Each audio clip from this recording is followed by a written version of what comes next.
आप सभी को स्वागत है अपना YouTube चैनल एसएम क्लासेस में। आज जो हम लोग एक प्यारा सा टॉपिक देखने जा रहे हैं बाल विकास का, वो भी जेटेड परीक्षा के सिलेबस के अकॉर्डिंग देखने जा रहे हैं। तो आप लोग इसमें ध्यान से देखिएगा। ये जो प्रश्न हैं सीडीपी के प्रश्न हैं जो कि जेटेड के लिए काफ़ी महत्वपूर्ण हैं और अलग अलग भाग से लिया गया है, अलग अलग टॉपिक से लिया गया है। इसमें जेटेड परीक्षा के सभी टॉपिक को समाहित किया गया है। तो हम लोग इसको क्या करेंगे, बढ़िया से व्याख्या के साथ पढ़ेंगे। तो आप लोग इसको देखिए शुरू से लेकर अंत तक। तो चलिए शुरू करते हैं हम लोग। निम्नलिखित संरचनाओं में से शिक्षा का अधिकार अधिनियम 2009 किसकी वकालत करता है? देखिए, बात कर रहा है कि शिक्षा का अधिकार अधिनियम 2009 जो है किसकी वकालत करता है, माने किस बात के लिए प्रोत्साहित करता है या फिर बताता है कि हमको ये चीज चाहिए। वकालत करना माने जिस चीज की डिमांड रहता है उसकी वकालत करता है, ठीक है। तो शिक्षा का अधिकार अधिनियम जो है, यहाँ पे देखिए लिखा हुआ है, ऑप्शन को थोड़ा सा देखते हैं हम लोग। समावेशी शिक्षा, पृथकीकरण, एकीकृत शिक्षा और मुख्यधारा शिक्षण। तो आपको हम बता दें कि शिक्षा का अधिकार अधिनियम 2009 जो है वो वकालत करता है आपको समावेशी शिक्षा का। समावेशी शिक्षा का मतलब हुआ कि सभी वर्ग कहने का मतलब सभी वर्ग, यहाँ एसटी एससी ओबीसी नहीं सभी वर्ग कहने का मतलब हो गया कि कमजोर विद्यार्थी या तेज विद्यार्थी या दिव्यांग विद्यार्थी नहीं, सभी को एक साथ एक प्लेटफॉर्म पर लाकर पढ़ाना ही समावेशी शिक्षा कहलाता है। और इसके लिए शिक्षा अधिकार अधिनियम 2009 क्या करता है, वकालत करता है कि यही बात होना चाहिए कि कोई भी आदमी है ना, चाहे वो पढ़ने में तेज हो या पढ़ने में कमजोर हो या दिव्यांग हो, चाहे पैर से हाथ से, उसके साथ कोई सहानुभूति नहीं दिखाना है, उसको वर्गीकरण नहीं करना, उसको अलग नहीं करना है, सबको एक साथ लेकर पढ़ाना है ताकि सबको साथ में विकास हो और सबको बढ़ने का मौका समान रूप से दिया जा सके, ठीक है। तो शिक्षा का अधिकार अधिनियम 2009 किसकी वकालत करता है, तो समावेशी शिक्षा का। और आप देख लीजिए, आपका जो टॉपिक है, आपका जो सिलेबस है जेटेड परीक्षा में, उसमें समावेशी शिक्षण के बारे में पढ़ना है। तो यहां से समावेशी शिक्षा से 2 से 3 नंबर प्रश्न आपको परीक्षा में आएगा। अच्छा, जो यह टॉपिक है, जो आज के प्रश्न है, वह सिर्फ समावेशी शिक्षा से नहीं है, बल्कि जेटेड परीक्षा में सीडीपी के जो भी टॉपिक से प्रश्न है, उन सभी प्रश्नों को क्या किया गया, इसमें शामिल किया है। यानी कि इसमें जो प्रश्न है हर टॉपिक से हैं। तो आप अगर तैयारी कर रहे हैं तो आप इसके साथ देखिए करके क्या आप इसका स्कोर कर पाते हैं, कहाँ आपको समझ में है, कौन सा टॉपिक छूट रहा था, तो आपको सब कुछ इसमें क्या किया जाएगा, बताया जाएगा, ठीक है। यह हो गया हमारा। नेक्स्ट क्वेश्चन देखते हैं हम लोग। नेक्स्ट क्वेश्चन है हमारे पास,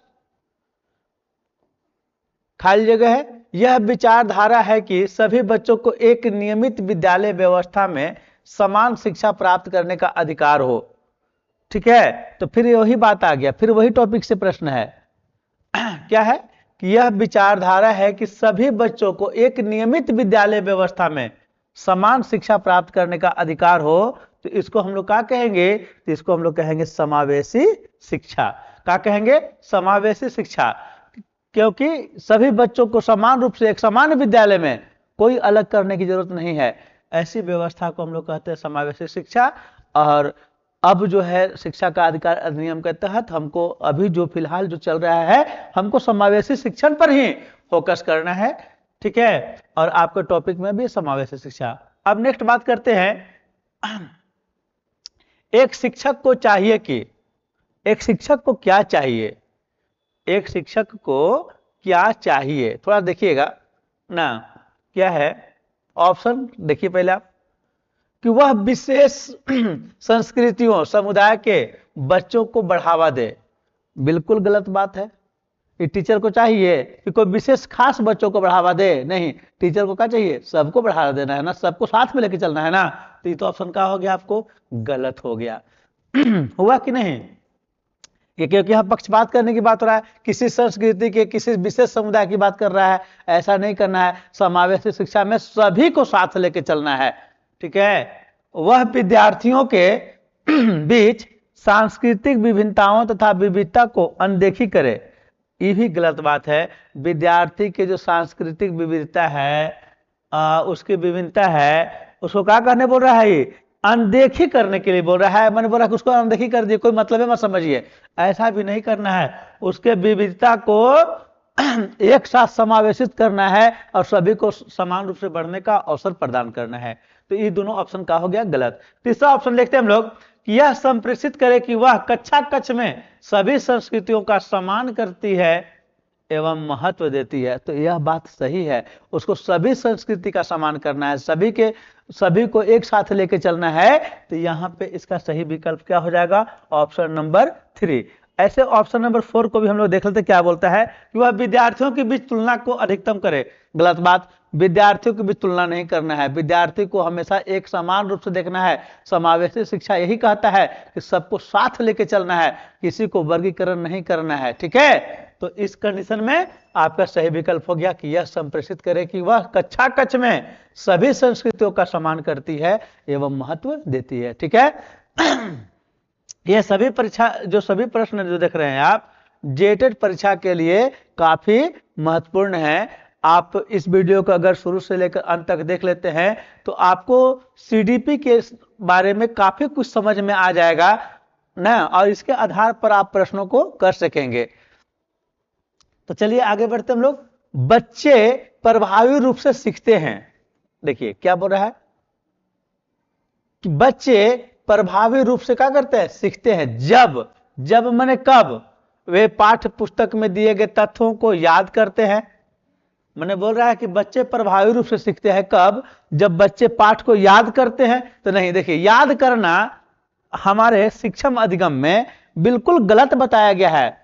रोट लर्निंग जो है, माने रट्टा मारना जो है, ऐसा नहीं कराना है। बच्चों को समझ को बढ़ाना है, रट के कोई काम नहीं करना है। तो इस कंडीशन में क्या हो रहा है, ऑप्शन ए का हो गया गलत, ठीक है। बात करते हैं, वे श्याम पट पर अध्यापक के द्वारा लिखे गए उत्तरों को नकल करते हैं, ये भी गलत। बच्चों को फ्री माइंड में अपने से अन्वेषण करना चाहिए, खोज करना चाहिए, सीखना चाहिए, उसमें समझ विकसित करना चाहिए, नकल करना नहीं चाहिए। नकल करना क्या है, निगेटिव टैग वर्ड है। आपको याद करना निगेटिव टैग वर्ड है। निगेटिव टैग वर्ड कहने का मतलब कि नकारात्मक है, शिक्षण की दृष्टि से गलत है। यह कभी भी बच्चा के शिक्षण को विकास करने में सहयोगी नहीं है। क्या याद करना, श्याम पट से उतारना, नकल करना, ये सब का है, गलत है। अगर आप पहली बार पढ़ रहे हैं तो आपको लगेगा कि ना यही सब गलत बता रहे हैं आप, ये सब तो हम लोग करवे करते हैं स्कूल में। लेकिन आप स्कूल में करते हैं, अगर आप बच्चों को याद करने की बात करते हैं, बच्चों को बोर्ड से नकल करने की बात करते हैं, तो कर रहे हैं, पर शिक्षम अधिगम के अनुरूप यह गलत है। शिक्षम अधिगम जो कहता है वह क्या करता है, रटना नहीं सिखाता है ना, उसको क्या करना है, बच्चा को सीखना है, समझ विकसित करना है। तो इस कंडीशन में दो विकल्प का हो गया, आपको गलत हो गए। नेक्स्ट बात करते हैं हम लोग कि वे विभिन्न गतिविधियों एवं कार्यों में सक्रिय रूप से भाग लेते हैं। हाँ, यहां पे ठीक है कि बच्चे क्या करे, कार्य करे, सक्रिय रूप से उसमें क्या करे, भाग ले, अन्वेषण करे, खोज करे, ठीक है, अपने से करे काम, यही काम कराना है बच्चों से। तो इस प्रकार से अभी तक यहां तक कि ठीक है। ऑप्शन नंबर 3 दोगो तो गलत था। अब देख लेते हैं कि ऑप्शन नंबर 4 शायद उससे भी बेहतर हो, बट देख लेते हैं। शिक्षक कक्षा में होने वाली सभी घटनाओं बच्चों को पूर्ण रूप से नियंत्रण करे। तो यह गलत बात है। टीचर को जो फुली डिसिप्लिन में बच्चों को नहीं रखना है, डिसिप्लिन तो मेंटेन करना है लेकिन कड़े रूप से नहीं, यानी कि पूरा नियंत्रण अगर टीचर का हो तो यह भी क्या है, गलत बात है। बच्चों को अन्वेषण करने का या बच्चों को सक्रिय रूप से अपने मन की बात को करने का मौका नहीं मिलता है। इस प्रकार से आपको ईवी का हो गया नियंत्रित करता है, यानी टीचर नियंत्रित कर रहा है, यानी कि बच्चा को मौका नहीं मिल रहा है कुछ अपनी बातों को आगे बढ़ाने का। इस प्रकार से ई विकल्प भी गलत है। इसका सही जवाब हो जाएगा ऑप्शन नंबर 3। आप देखिए मेरे साथ इस वीडियो को अगर पूरा देख लेते हैं तो निश्चिंत रहिए कि जेटेड परीक्षा में आप अच्छा नंबर ले आएंगे। कहाँ? बाल विकास के प्रश्नों में, ठीक है। और ये जो भी प्रश्न हैं सब जेटेड परीक्षा के अनुकूल बनाए गए हैं और खास करके उसके सिलेबस के हर टॉपिक को इसमें यूज किया गया है, ठीक है। अगर अभी तक आप हमारे चैनल पर नए हैं तो आप चैनल को सब्सक्राइब कर लीजिए यदि आप जेटेड परीक्षा की तैयारी कर रहे हैं। अब अगर आप हमारे वीडियो को हमेशा लगातार देख रहे हैं तो वीडियो को एक लाइक कीजिए जिससे कि हमारा मोटिवेशन बना रहे। अपने दोस्तों में भी शेयर कीजिए, ठीक है। हम आपको इस चैनल के माध्यम से जेटेड परीक्षा की संपूर्ण तैयारी संपूर्ण विषय का कराते हैं, फ्री में करा रहे हैं, फ्री में कराते रहेंगे। बस इसके लिए आपको एक छोटा सा मोटिवेशन हमको करते रहना है, एक छोटा सा कमेंट लिखना है, वीडियो को लाइक करना है, अपने दोस्तों में शेयर करना है। अगर आप चैनल पर नए हैं तो चैनल को सब्सक्राइब करके रखना है ताकि जो भी वीडियो हम भेजें आपके पास पहुंचे। आप अगर चाहते हैं कि हमारे चैनल से और जुड़े रहें तो आप डिस्क्रिप्शन बॉक्स में जाए, वहां पे टेलीग्राम लिंक है, वहां पे व्हाट्सएप का लिंक है, आप वहां से ग्रुप में हो जाइए, जुड़ जाइए। वहां पे सभी तरह के सभी विषय के वीडियो इस चैनल के माध्यम से हमारे द्वारा आपको प्रोवाइड कराया जा रहा है। और आने वाले समय में हम अपने सभी सब्सक्राइबर को पीडीएफ हो, स्टडी मटेरियल हो, सब हम मुफ्त मुहैया कराएंगे। तो आप लोग हमारे चैनल के साथ जुड़े रहिए। चलिए बात करते हैं क्वेश्चन नंबर 5। क्या बोल रहा है कि बच्चों को कक्षा में प्रश्न, यहां पे देखिए है, ठीक है। अब यहां पे देखना कि क्या आगे बढ़ाना है। पूछने के लिए हतोत्साहित करना चाहिए कि मैंने बच्चे प्रश्न पूछे तो हतोत्साहित किया, डरवा दिए, पूछना मत, ऐसे नहीं। बच्चा को प्रश्न पूछने के लिए स्वतंत्र होना चाहिए। यहाँ पे क्या बोल रहा है? पूछने के लिए हतोत्साहित कर, मन डरवा कर रखना, तो गलत बात है ना सर। तो ऐसा नहीं होना चाहिए, तो गलत है। सही क्या है? पूछने की अनुमति नहीं देनी चाहिए, ये भी गलत है। अनुमति देना है। अब यहाँ पूछने से रोकना चाहिए, ये भी गलत है। पूछने के लिए प्रेरित करना चाहिए, तो हाँ, बच्चों को कक्षा में प्रश्न पूछने के लिए प्रेरित करना चाहिए। बोलना चाहिए कि कोई प्रॉब्लम अगर है, किसी तरह का कोई कंफ्यूजन है तो आप हमको बताइए। उसी प्रकार से हमारे तरफ से अगर किसी तरह का कंफ्यूजन है आप लोग को, आप हमारे कमेंट बॉक्स में लिखकर हमको भी बताइए, जिससे कि हम आपका मार्गदर्शन भी लेके आगे बढ़े। चलिए बात करते हैं नेक्स्ट। निम्नलिखित में से कौन सी एक मुख्य प्रक्रिया नहीं है जिसके द्वारा सार्थक अधिगम घटित होता है? सार्थक अधिगम घटित होता है, अब प्रक्रिया नहीं है। सार्थक अधिगम, अधिगम शिक्षण अधिगम जो है सार्थक हो, निरर्थक नहीं हो, मतलब इसका कुछ अच्छा अर्थ हो, बढ़िया अर्थ हो, ठीक है। लेकिन उसके लिए क्या बोल रहा है कि कौन सा मुख्य प्रक्रिया नहीं है, माने कि 3 गो प्रक्रिया है कौची होने का, तो मुख्य मतलब सार्थक अधिगम होने की इसमें 3 गो प्रक्रिया है। ऑप्शन 1 2 3 4 में से अब एक प्रक्रिया नहीं है, तो वह कौन सी प्रक्रिया नहीं है जो क्या करता है? शिक्षण अधिगम को बढ़ावा देता है। ऐसा इसमें कौन सा प्रक्रिया नहीं है, थोड़ा देख लीजिए। तो यहां पे बात है कि पहला शिक्षण अधिगम को बढ़ावा देने की बात हो रहा है ना। बढ़ावा देने वाला कौन नहीं है?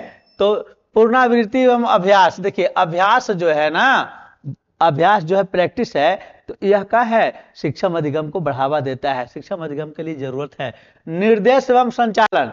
तो चलिए ये भी ठीक है, निर्देश करना वो भी कहाँ, एक हद तक ही करना। अन्वेषण एवं पारस्परिक क्रिया सबसे महत्वपूर्ण तो ये है शिक्षण अधिगम को बढ़ावा देने के लिए। आ गया यहाँ पे देखिए कंठस्थीकरण एवं स्मरण, माने कंठस्थ कर लेना, रट लेना, तो यही सबसे गलत प्रक्रिया है। इस प्रक्रिया के द्वारा शिक्षण अधिगम को बढ़ावा नहीं दिया जा सकता है। अगर आप पहली बार सीडीपी पढ़ रहे होंगे तो लगेगा ना ये तो गलत बात है, हम लोग कंठस्थ करवा देते हैं लेकिन याद कर लेता है, ये नहीं, ऐसा नहीं करना है। कंठस्थीकरण जो है बिल्कुल गलत है शिक्षण अधिगम के लिए। किसके दृष्टि से? तो जो हमारे पास शिक्षम अधिगम है उसके दृष्टि से का है, ये गलत प्रक्रिया है। तो इसका सही जवाब यही हो जाएगा। क्यों? क्योंकि प्रश्न निगेटिव पूछ रहा था, नहीं पूछ रहा था, इसलिए यह होगा। ठीक है, चलिए आगे बात करते हैं हम लोग। प्रश्न को हम लोग बिल्कुल आराम आराम से पढ़ेंगे। अकबक में पढ़ने से कोई चीज फायदा नहीं होता है। अगर इसको आप हमारे साथ धीरे धीरे एकदम टाइम निकाल के देखिए, टाइम नहीं है बाद में देखिए, लेकिन इसको पूरा देखिए, अच्छी तरीके से देखिए, जिससे कि आपको सब कुछ बात समझ में आएगा और इसी कॉन्सेप्ट के आधार पर जेटेट में आप बिल्कुल अच्छे तरीके से प्रश्नों को कर पाएंगे। तो चलिए फिर आगे बढ़ते हैं हम लोग क्वेश्चन नंबर 7 में। निम्नलिखित में से कौन सा स्तंभ क बच्चों को स्तंभ ख में उनकी प्राथमिक विशेषताओं को सही मिलान को प्रस्तुत करता है? यहाँ पे देखिए स्तंभ क है और स्तंभ ख है, उसमें क्या बोल रहा है कि बच्चों को प्राथमिक विशेषताओं को सही मिलान करता है। यहाँ देख लीजिए यह स्तंभ क और उधर स्तंभ ख। अब इसमें से क्या करना है आपको? मैच कराना है ना। क्या कराना है? मैच। थोड़ा सा छोटा करते हैं ताकि आपको सब कुछ एक साथ दिखाई पड़ जाए। ठीक है, हाँ अब लगता है कि शायद एक साथ दिखाई आपको पड़ रहा है। ठीक है, अब यह है कि धारा प्रवाह पढ़ने में कमी है। माने बच्चा है से धारा प्रवाह पढ़ने में कमी है, तो क्या बच्चा प्रतिभाशाली है? ऐसा ही है? नहीं, बच्चा प्रतिभाशाली नहीं है। ठीक है, तो इसके साथ कौन होगा कि बच्चा सृजनात्मक है? सृजनात्मक भी नहीं है। तो क्या होगा इसमें? इसका सही विकल्प क्या होगा? अच्छा, अब यहाँ पे देखिए इसके साथ यहाँ पे हमारे पास कूट दिया हुआ है ना, कूट दिया हुआ है, तो हम कूट का मिलान कर लेंगे। कूट का क्या कर लेंगे हम लोग? मिलान कर लेंगे। लेकिन कब? पहले हम इसके साथ मिलान कर लेते हैं, इसके बाद ऑप्शन क्या कर लेंगे हम लोग? चूज कर लेंगे। ठीक है,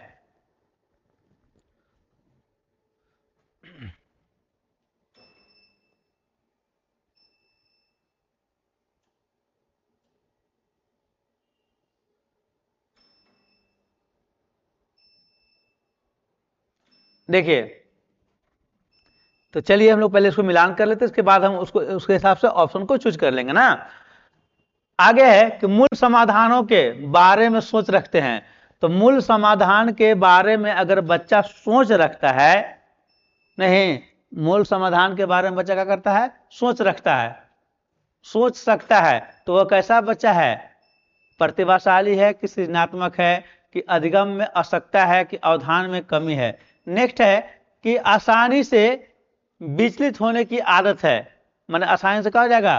तुरंत विचलित हो जाएगा, अकबका जाएगा कि अरे क्या हो रहा है, क्या नहीं हो रहा है। ठीक है, फिर है कि शीघ्रता एवं स्वतंत्र रूप से सीखने अति सक्रिय की योग्यता ना व्यतीत क्रम है। तो इसका सही जवाब क्या होगा? जैसे देखिए यहाँ पे कूट दिया हुआ है कि ए का 4, बी का 1, सी का 2, डी का 3, या फिर ए का 4, बी का 3, ऐसे करके। ठीक है, तो अब इसमें आपको चूज करना है कि इसका सही जवाब कौन सा होगा। ठीक है, तो देखिए इसका सही जवाब हो जाएगा आपको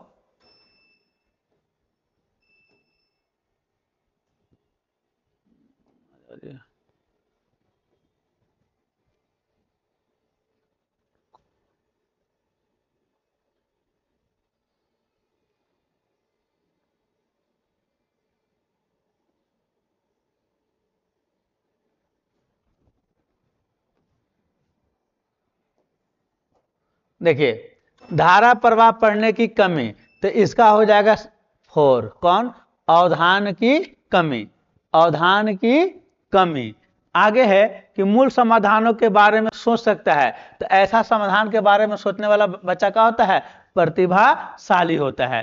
ठीक है, अब हमारे पास क्या है कि आसानी से विचलित होने की आदत है। इसका मतलब कि उसको अधिगम में असक्ता है, माने कि अधिगम पूरी तरीके से कंप्लीट नहीं है, इसीलिए क्या करता हूं? आसानी से विचलित हो जाता है। और चौथा है हमारे पास शीघ्रता एवं स्वतंत्र रूप से सीखने की अति सक्रिय भूमिका निभाता है। इसका मतलब कि बच्चा का है सृजनात्मक है, बच्चा का है सृजनात्मक है। इस प्रकार हमारे पास क्या ऑप्शन चाहिए, तो देखेंगे विकल्प में हम पहले यहां हम लोग एक काम कर लेते हैं कि क्या है हमारे पास कि ए के लिए 4, बी के लिए कौन चाहिए हमको 1, सी के लिए कौन सा चाहिए सी के साथ कौन चाहिए 2, और डी के लिए हमको कौन चाहिए, डी के लिए चाहिए हमको डी के लिए चाहिए हमको 3। ऐसा विकल्प खोज लेंगे हम कि 4 1 2 3। क्या खोज लेंगे हम 4, भाई रुक जाओ, हाँ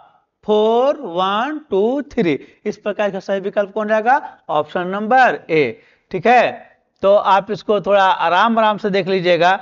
ये सब जो प्रश्न होते हैं कभी कभी बहुत डिस्टर्ब करते हैं। ठीक है, तो इनको अगर आप देखिएगा ध्यान से तो कहीं कोई डिस्टर्ब नहीं होगा, अगर आप पहले ही से पढ़ रहे हैं तब। अब पढ़वे नहीं कीजिएगा, अचानक परीक्षा में जाइएगा तो शिक्षा अधिगम में जो नहीं होना चाहिए सब उल्टी दिखेगा, जो नहीं होना चाहिए लगेगा ना कि यही होगा। काहे कि जो इधर जो जनरली पढ़ाई लिखाई की बोलचाल भाषा में जो इधर पढ़ाई चलता है वहां पे शिक्षा अधिगम का फॉलो नहीं किया जाता है, उसका सही तरीके से पालन नहीं किया जाता है। जैसे बच्चों को डांट देना, तो डांटना है नहीं, बच्चों को मार देना, मारना नहीं है, फुली डिसिप्लिन में रखना, फुली डिसिप्लिन में रखना नहीं है, कमजोर बच्चा को अलग करके पढ़ाना, ऐसा करना नहीं है। और यही सब होता है जनरली क्लास में, तो वहां पे आप सब मार खा जाइएगा। इसलिए धीरे धीरे करके ही सही, लेकिन पढ़ते रहिए। ठीक है, आगे बात करते हैं हम लोग बच्चों की गलतियां बार बार अभ्यास करने के लिए कहकर तुरंत सुधार देनी चाहिए। माने बच्चों की जो गलतियां हैं उसको कहना चाहिए कि बार बार अभ्यास करो, कह के तुरंत क्या करना चाहिए, उसको सुधार देना चाहिए। या अधिगम का एक भाग है तथा उनके विचारों की एक अंतर्दृष्टि देती है, शिक्षा अधिगम प्रक्रिया में महत्वहीन है, मतलब उसका कोई महत्व नहीं है, या प्रदर्शित करती है कि बच्चे कितने लापरवाह हैं। तो देखिए शिक्षा अधिगम में जो गलतियां बच्चे करते हैं, बच्चे क्या करते हैं, गलतियां करते हैं, तो हमको क्या करना है यह बात नहीं करना है कि शिक्षा अधिगम प्रक्रिया महत्वहीन है, गलती कर रहा है, ऐसा नहीं है। गलतियां शिक्षा अधिगम प्रक्रिया में बहुत ही महत्वपूर्ण है, और यहाँ कह रहा है कि महत्वहीन है, तो बिल्कुल गलत बात है। प्रदर्शित करती है कि बच्चे लापरवाह हैं, बच्चे लापरवाह नहीं हैं, बच्चे जो गलतियां कर रहे हैं उससे शिक्षक को समझना है। ठीक है, कि बच्चे गलती क्यों कर रहे हैं। तो इसका जो सही आंसर होगा, इसका सही आंसर जो होगा वो विकल्प नंबर 2 होगा। क्या कह रहा है कि अधिगम का एक भाग है, यानी सीखने सिखाने पढ़ने पढ़ाने का एक भाग है गलती होना, तथा उनसे विचारों की एक अंतर्दृष्टि देती है। ठीक है, उनके विचार का एक कहता है अंतर्दृष्टि, बल्कि बच्चे किस प्रकार से सोच रहे हैं, क्यों गलती कर रहे हैं, ऐसा शिक्षक को समझने में क्या है, बहुत ही महत्वपूर्ण है बच्चों का गलती करना। नेक्स्ट बात करते हैं हम लोग मूल्यांकन को, किसको मूल्यांकन को।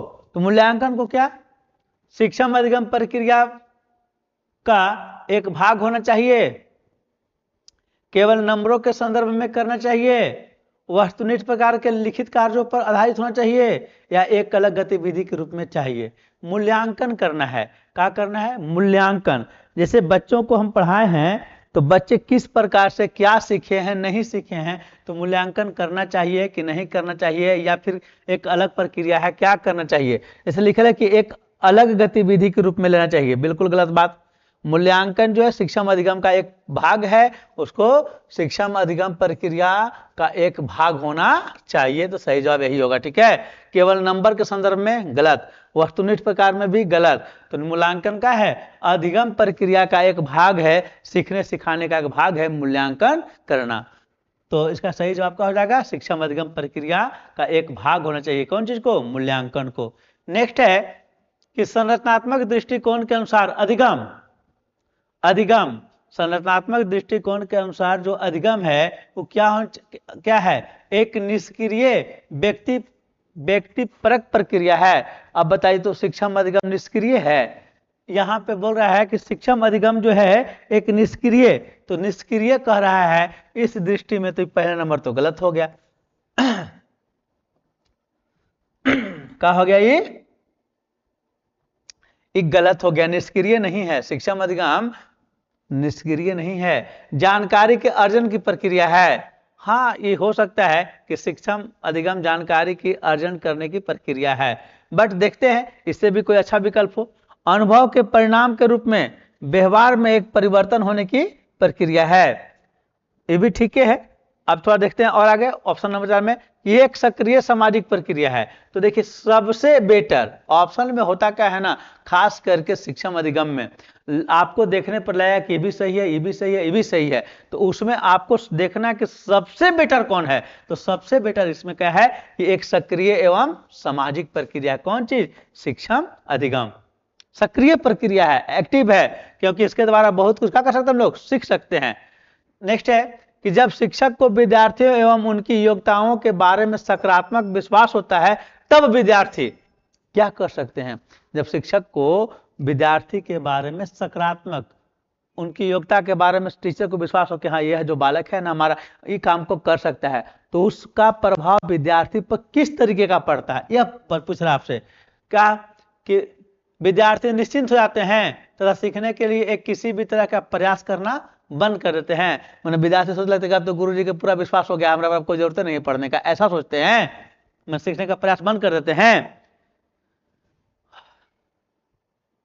दूसरा है कि उन विद्यार्थी का उत्साह भंग हो जाता है तथा वे दबाव में आ जाते हैं या किसी भी रूप में प्रभावित नहीं होते हैं या सीखने के लिए उत्सुक हो जाते हैं एवं प्रेरित रहते हैं। तो देखिए टीचर अगर बच्चा को क्या करे, शाबाशी करे, बोले कि नहीं बहुत अच्छा पढ़ रहे हो, या फिर टीचर का उस पर विश्वास होता है, तो बच्चा भी समझता है कि टीचर को हमारे ऊपर इतना भरोसा है या टीचर हमको बहुत मानते हैं, तो बच्चा थोड़ा सा प्रेरित होता है और वह काम को और भी सक्रिय तरीके से क्या करता है। इस कंडीशन में यहाँ पे इसका जवाब हो जाएगा कि सीखने के लिए उत्सुक एवं प्रेरित रहता है। कब? एक बार फिर से देख लीजिए कि जब शिक्षक को विद्यार्थी एवं उसकी योग्यता पर विश्वास होता है, टीचर को विद्यार्थी की योग्यता पर क्या होता है, विश्वास होता है, टीचर सकारात्मक सोचने लगते हैं विद्यार्थी के बारे में, तो बच्चा पर क्या प्रभाव पड़ता है, तो बच्चा पर भी सकारात्मक प्रभाव पड़ता है और बच्चे भी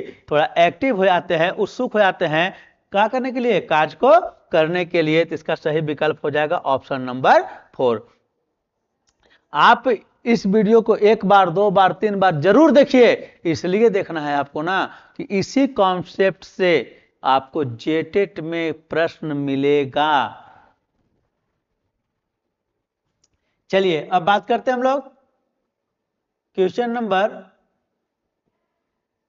आ जाओ जी, वाह, क्वेश्चन नंबर थोड़ा सा पढ़ा नहीं रहा है, देख लीजिएगा, ऐसे हम बोल रहे हैं सुनाई पड़ेगा आप लोगों को। क्वेश्चन नंबर 12 है ना, बहुत लंबा क्वेश्चन है, खास करके आपको शिक्षा अधिगम में क्वेश्चन लंबा लंबा आता है। क्वेश्चन अच्छा से पढ़ लेंगे तो बहुत सारा कॉन्सेप्ट ऐसे भी क्लियर होता है, लेकिन आपको पढ़ना पड़ेगा। एक शिक्षक बच्चों को प्रभावी रूप से समस्या का समाधान करने में सक्षम बनने के लिए किस तरह से प्रोत्साहित कर सकता है। मैंने एक टीचर जो है बच्चा को समस्या को समाधान करने के लिए किस तरीके से क्या कर सकता है, प्रोत्साहित कर सकता है। पाठ्य पुस्तक से एक ही प्रकार के प्रश्नों के उत्तर के अभ्यास के लिए उन्हें पर्याप्त मात्रा में अवसर प्रदान करके, मैंने पाठ्य पुस्तक से, ठीक है, फिर एक पाठ्य पुस्तक में दी गई सूचनाओं के कंठस्थीकरण करने पर बल देकर, कंठस्थीकरण तो करना ही नहीं है, जैसे ही कंठस्थीकरण आ गया आप समझ लीजिए कि आपका क्या हो गया, आंसर गलत हो गया। फिर है बच्चों को समस्या के बारे में सहानुभूत अनुमान लगाने एवं बहु विकल्पों को देखने के लिए प्रोत्साहित करके। तो देखिए यहाँ पे इसका सही आंसर होगा, आगे है कि पाठ्य पुस्तक के सभी प्रश्नों के व्यवस्थित तरीके से समाधान लिखकर। नहीं, देखिए बात है यहाँ पे कि व्यवस्थित तरीके से टीचर समाधान लिख दिया, ये भी गलत हो जाएगा, ठीक है। यहाँ पे जो एक बात था कंठस्थीकरण था, इसलिए ये भी गलत हो गया। यहाँ पे है कि एक ही चीज के लिए बार बार करवा के, वो भी गलत हो गया। उसको क्या करना है, प्रोत्साहित करना है, कैसे, सहजानुभूत तरीके से, ना अनुमान लगाने के लिए उसको विकल्प को क्या करना है, विकल्प को देखने के लिए प्रोत्साहित करना है, मैंने करना नहीं है, करने के लिए प्रोत्साहित करना है। ठीक है, तो इस प्रकार इसका सही विकल्प हो जाएगा कि बच्चों को समस्या के बारे में सहानुभूत अनुमान लगाने एवं बहुविकल्पों को देखने के लिए प्रोत्साहित करके उसे क्या किया जा सकता है, उसको समस्या समाधान करने के लिए कहा जा सकता है। आगे है वे विधियां जिनके प्रयोग में विद्यार्थियों की स्व पहल वह प्रयास शामिल है, निम्न में से किसका उदाहरण है। देखिए विद्यार्थियों को स्व पहल माने स्व माने अपने आप पहल करना है, विद्यार्थी माने क्या कर लगते हैं, पहल करते हैं अपने आप। ठीक है, तो वह विधि क्या कहलाता है। यहाँ पे शिक्षण की 4 विधियां दी हुई ना, पहला दिया हुआ है निगमनात्मक विधि, दूसरा है अधिगमकर्ता केंद्रित विधि, तीसरा है परंपरागत विधि, चौथा है अंत व्यक्तित्व विधि। तो देखिए बच्चे कोई भी काम करने जा रहे हैं तो अधिगम को करने वाले कौन है, बच्चे हैं। तो बच्चे जब अधिगम कर रहे हैं, अपने से कर रहे हैं, स्वतः पहल कर रहे हैं पहले ही से कि हम ऐसे ऐसे करेंगे, अपने से पहल कर रहे हैं, तो अपने से पहल कर रहे हैं, तो यहां हो जाएगा कि बच्चे अधिगम करता है और वो अपने से क्या कर रहे हैं, काम को करना शुरू कर, यानी उन्हीं के केंद्र बिंदु में रखकर काम शुरू हो रहा है, तो इसलिए होता है अधिगमकर्ता केंद्रित विधि। परंपरागत विधि माने कि जो काम पहले ही से हो रहा है उसी तरीके से देख के कर देना है, तो कौन विधि हो गया, परंपरागत विधि हो गया। ठीक है, तो इसका सही जवाब क्या हो जाएगा, अधिगमकर्ता केंद्रित विधि, क्योंकि बच्चे स्व पहल कर रहे हैं, अपने से कर रहे हैं। ठीक है, नेक्स्ट है कि नीचे लिखी हुई स्थिति किस सिद्धांत को दर्शाती है। नीचे जो लिखा हुआ है स्थिति है किस सिद्धांत को दर्शाती है, कौन सा स्थिति। जो विद्यार्थी अच्छा प्रदर्शन नहीं कर पाते हैं, वे महसूस करते हैं कि वे पर्याप्त रूप से अच्छे नहीं हैं और हताशित महसूस करते हैं, तब उनमें बिना प्रयास के कार्य को आसानी से छोड़ देने की संभावना है। यह कौन सा विधि है, क्या बताना चाहता है। संज्ञान एवं संवेग संबंधित नहीं है, ये आनुवांशिकता एवं पर्यावरण अलग अलग नहीं है, मतलब आनुवांशिकता एवं पर्यावरण अलग नहीं है, आनुवंशिकता एवं पर्यावरण संबंधित नहीं है। मैंने यहाँ बताना है कि इसमें से क्या मन हो रहा है। ठीक है, इसका एक और ऑप्शन होगा, देख लेते इसका एक और ऑप्शन हम।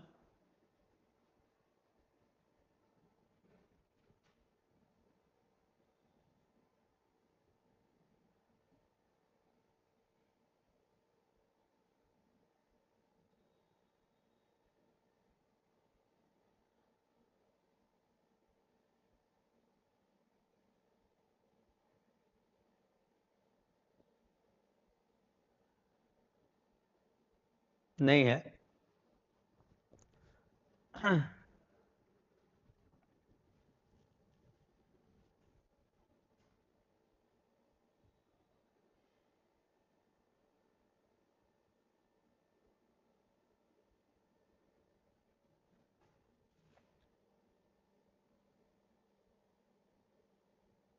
देखिए सवाल यही था कि मैंने बच्चे कैसे मैंने महसूस करते हैं, या फिर यहाँ पे कौन सा विधि दिखा रहा है।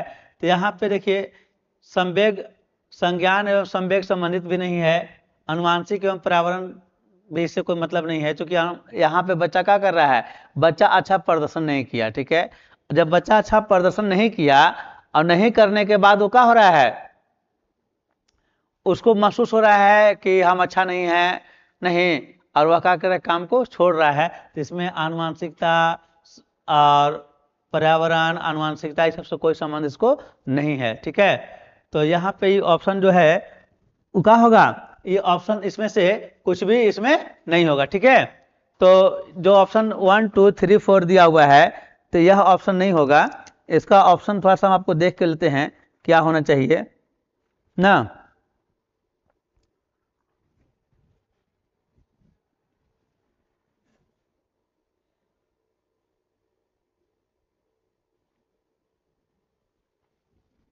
इसका सही आंसर हो जाएगा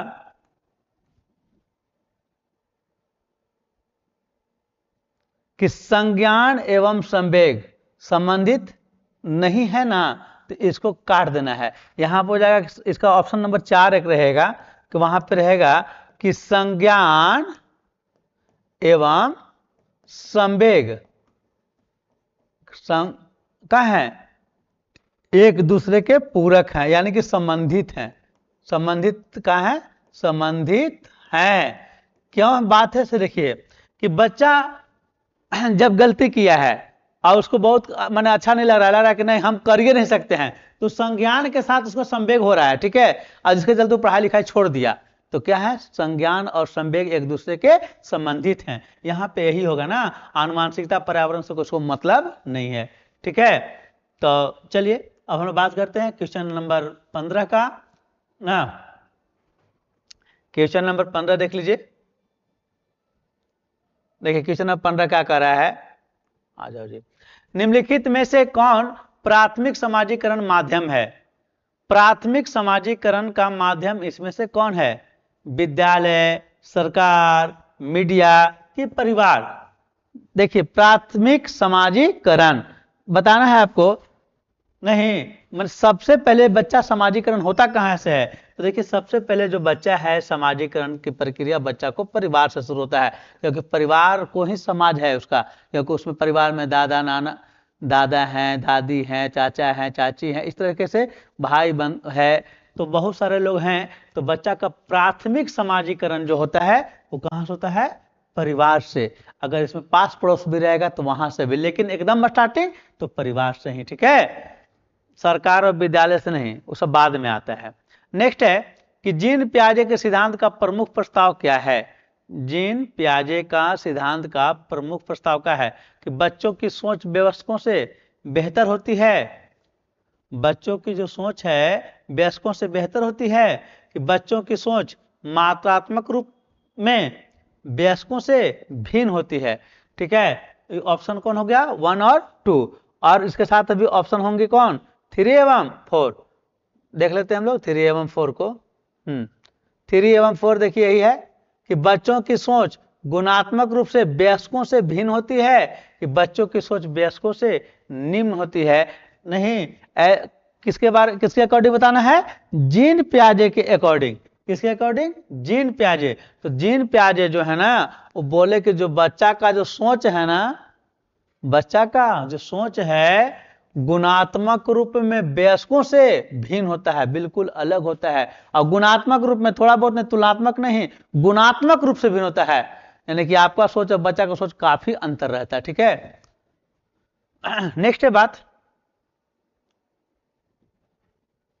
अगला जो बात है देख लीजिए कि जेंडर जेंडर जेंडर जेंडर जानता ना, लिंग एक मनोवैज्ञानिक सत्ता है, एक सामाजिक संरचना है, एक आर्थिक अवधारणा है, एक जैविक निर्धारण है। जो जेंडर के बारे में हम लोग करते हैं, आपको देखिए आपको पढ़ना है जेंडर, जे टेट में जेंडर के बारे में क्या करना है, पढ़ना है। और जेंडर रूढ़िवादिता से आपको प्रश्न आपको बार बार देखने के लिए मिलेगा, कहां से? जेंडर रूढ़िवादिता से, ठीक है। तो लेकिन जेंडर है क्या? तो जेंडर जो है एक सामाजिक संरचना है। क्या है? एक सामाजिक संरचना है, समाज बनाकर रखा है जेंडर, कि स्त्रीलिंग है पुल्लिंग है, ठीक ना। और जिसके चलते बहुत सारा समाज में क्या होता है, बहुत सारा बुराइयां भी व्याप्त है, तो सामाजिक अवधारणा है, ठीक है। नेक्स्ट बात करते हैं, निम्नलिखित में से कौन विकास के व्यापक आयामों को सही पहचान करता है? विकास के बारे में सही बात कौन बोलता है? तो देखिए आप एक चीज जान लीजिए कि एक होता है वृद्धि और एक होता है विकास। वृद्धि जो है क्या है, एक समय सीमा के बाद, जिससे शारीरिक वृद्धि ही है, तो समय सीमा के बाद फिर बढ़ना बंद रहता है आदमी, ठीक है। लेकिन विकास, विकास क्या है, एक निरंतर प्रक्रिया, सतत प्रक्रिया, हमेशा चलता है, जीवन भर चलता है, जब तक मर नहीं जाते हैं तब तक विकास चलते रहता है। तो विकास के बारे में कौन सा कथन इसमें क्या है, व्यापक बात बताता है, व्यापक रूप से विस्तृत है, बताइए इसमें कि विकास जो है वो संवेगात्मक, बौद्धिक, आध्यात्मिक एवं संवेगात्मक, ठीक है। विकास शारीरिक, व्यक्तिगत, आध्यात्मिक एवं संवेगात्मक होती है। विकास सामाजिक, शारीरिक, व्यक्तित्व और स्वभाव होता है।